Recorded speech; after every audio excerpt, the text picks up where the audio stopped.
Hi, my name is Gerhard Schwantner and welcome to Selling Power TV. Today we continue our conversation with Donald Daly, CEO of the Task Group. Welcome, Donald. Thanks, Gerhard. I'm really excited today. We've got an interesting topic.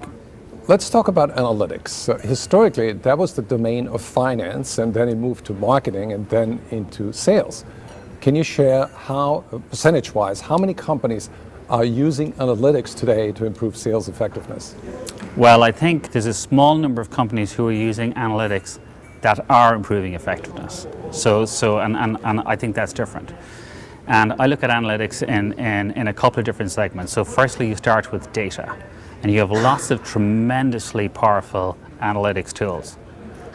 But they're often working on data that's incomplete or data that is opinion-based. And by that I mean, if you think of a sales opportunity that someone is working on, and someone says, well, how likely is that deal to close? And the salesperson will think about it and go, oh, it's 70% likely to close. And the problem with that and forecasting generally is that we have a matter of opinion for forecasting. So if the data is wrong, then it doesn't matter how good the analytics are. If you move from data to some of the dashboards that we see today, what are dashboards? They're a representation of what's happened in the past, and I refer to that as situational analytics. It's what's the situation.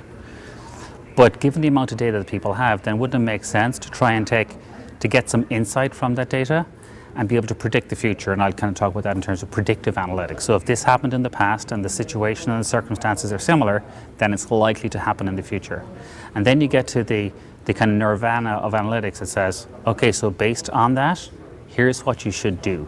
So if you can be prescriptive and get prescriptive analytics that tell you the actions that you should follow based on knowledge, data, intelligence, context, and some smart reasoning, then that's when analytics is possible.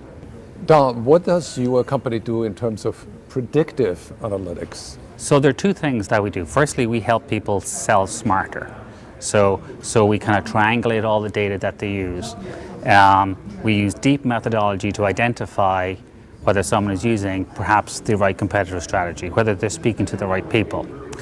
And we look at that and try and triangulate the various pieces of data to say, based on what you've told me, you're in trouble.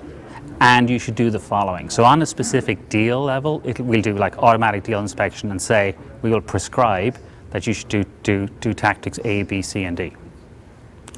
As we look at that over millions of sales cycles, which we've done, and we've gathered data on probably 10 million sales cycles and about 1,200 pieces of data per sales cycle, we know what works, right? And with that data, so consequently, looking at what's happened over the past quarter or year, then it's likely that given the same circumstances, we can predict what's going to happen next. And if we look at, for example, people will say, well, you know, you had a forecast, Gerhard, of 5 million for this quarter, and you came in at 4.8 million, and that's not too bad. But the 4.8 million doesn't seem to have any of those deals that you had in your 5 million forecast. So kind of what's changed and what can we learn? And as we see that happen over time, we can take what we learn and we can predict the future. As a manager, when you see red flags in a salesperson's pipeline, how do you coach them? So I think that you need to think about coaching in two different ways. So if you think sales process or methodology, right, then you need to coach the methodology. So are you qualifying correctly? Are you working with the right people correctly? And then so we refer to that as kind of coaching the best practice or coaching the methodology in a generic sense. And then the second piece is you say, I want to coach you to win.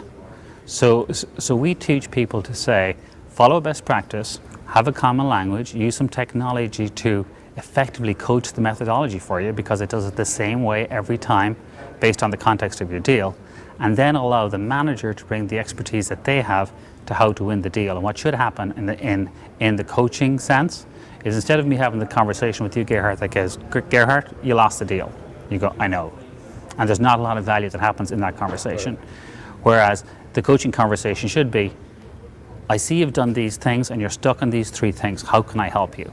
And with some automation support, the salesperson should be able to flag that they don't know how to get access to the to the person in the C level.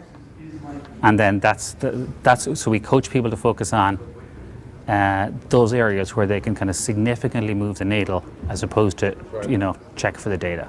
So you use analytics to spot the gap, and then you use emotional intelligence to help the salesperson get to the next level.